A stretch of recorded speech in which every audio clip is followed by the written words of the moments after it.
باقی جس کی مت ماری جائے تو ہم سارے لوگ کہتے ہیں جی ہندوستان کے لوگ، یہ کوئی کہتا ہے جی ہمارے جیسے ہی کان ہیں، آنکھیں ہیں، چہرہ ہے، پڑھے لکھے ہیں، گائے کا پیشاب بڑے شوق سے پی لیتی ہیں جی، پھر گائے کو اپنا معبود بھی کہہ لیتے ہیں، آپ لوگ ہنستے ہیں، ایسا ہی ہے۔ تو کسی آدمی سے میں نے کہا بھائی میں تو نہیں ہنستا ہوں، میں تو روتا ہوں۔ تو نے کیوں؟ میں نے کہا گائے کے پیشاب کے پاک ناپاک ہونے میں پھر بھی اختلاف ہے محدثین کا۔ کیا ہے؟ بول ما یوکل لحمہ طاہر ام غیر طاہر، اس میں اختلاف۔ علماء بیٹھے، میں اس بات میں نہیں جاتا ہوں کہ جن جانوروں کا گوشت کھایا جاتا ہے ان کا پیشاب کیسا ہے، یہ پھر اختلاف ہے، لیکن انسان کے پیشاب کے گندا ہونے میں تو کسی کو اختلاف۔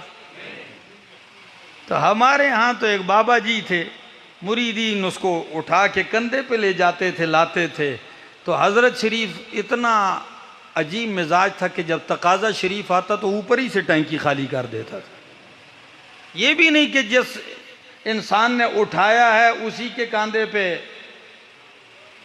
تو ہم سمجھتے، ہم بچے تھے کھیلتے تھے، اس کو روزانہ لے کے جاتے ٹانگے پہ رکشے پہ، وہ بھی نہیں جاتا تھا۔ پھر جب وہ تقاضا کرتا تو پیشاب ایسے بہتا ہوا جا رہا ہے ایک آدمی کے، تو مریدین دیکھتے، اوئے ہوئے ہوئے ہوئے، ایسے چلو برتے، کہیں جیسے چشمہ پھوٹ پڑا ہے لیے اور چہروں پہ مل رہے ہیں، اس میں برکت ہے۔ اب بتاؤ مجھے، یہ وہ گائے کے پیشاب پینے والے سے بدتر ہوا کہ نہ ہوا؟ یہیں سے ان کو اٹھانا چاہتے ہیں تو فتویٰ گستاخی کا، یہی اسی پلیتی سے تو نکالنا چاہتے ہیں۔ قرآن نے یہی وجہ بتائی کہ انما المشرکون نجس، یہ پلیت ہے۔ اس پلیتی میں رہتے ہوئے اللہ فرماتے ہیں میرے گھر کے بھی قریب نہ، میری مسجد بھی تعمیر نہ کر۔ ما کان للمشرکین ان یعمروا مساجد اللہ۔ عقیدہ توحید سمجھیے، اس پہ پختہ رہیے۔